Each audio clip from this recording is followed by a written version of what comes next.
The government is monitoring private phone calls, your children and my children's private phone calls, and tracking who their associates are.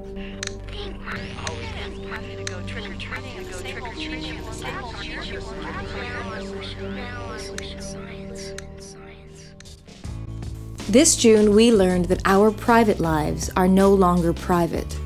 The U.S. government is secretly tracking the emails, purchases, text messages, location, and phone calls of people all over the world. Ed Rooney. Ann, this is George Peterson. With code names like PRISM and X-Keyscore, this network of monitoring programs is just one part of the largest surveillance system in history. This open-ended surveillance system is illegal and operates in total secrecy. Under this system, the government can know where you've been, where you are, and where you're going. The program was only exposed when former NSA contractor Edward Snowden leaked documents detailing the extensive data collection. I've got information, man. New shit has come to light. The president, the NSA, and their lawyers have tried to deflect public outrage by distorting the facts and misleading the public about the process. U.S. courts have never allowed the government to run a spying program of this scale. So how did this happen? Well, let's take a step back for a minute.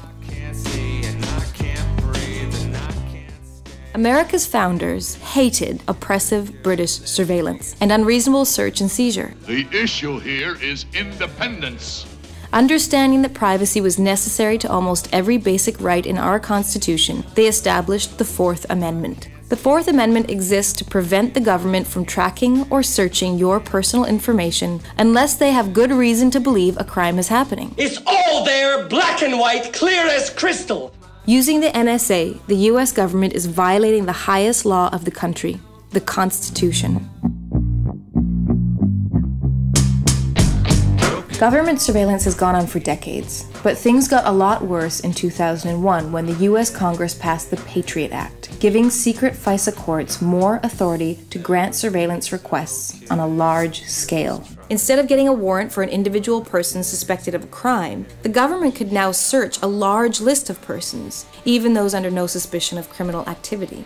FISA courts aren't required to disclose what court orders are being approved, and supporting evidence isn't needed. Of the 1,789 requests for authorization, one was withdrawn by the government. All the other ones were granted. It's a rubber stamp. It's a rubber stamp.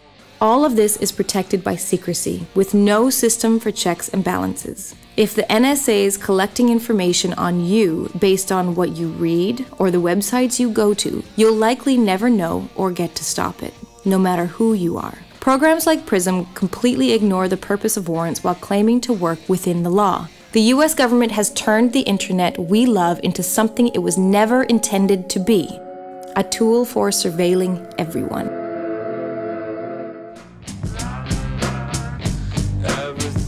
This is the most essential problem. Through these secret courts and secret interpretations of the laws, U.S. government agents can illegally track internet users based on things like keywords. Analysts who use a system from a web portal at Fort Meade key in selectors or search terms that are designed to produce at least 51% confidence in a target's foreignness. Data has been collected for years on the most popular websites: Gmail, Facebook, Yahoo, and many more. Got him at the bottom of the hill.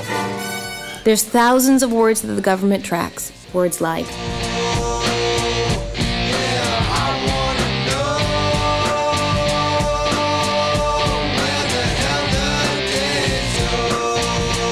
almost any email you send might get your account monitored. This kind of tracking can make you second guess what you say. That's why mass spying is unconstitutional. Abuses are inevitable and data leaks are already happening.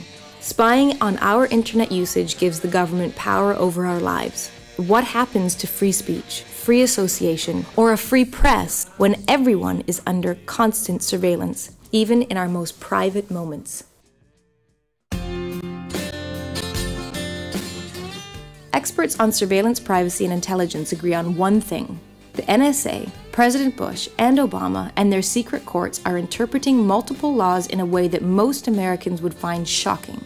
This is allowing the kind of surveillance and collection that the Constitution was not meant to allow.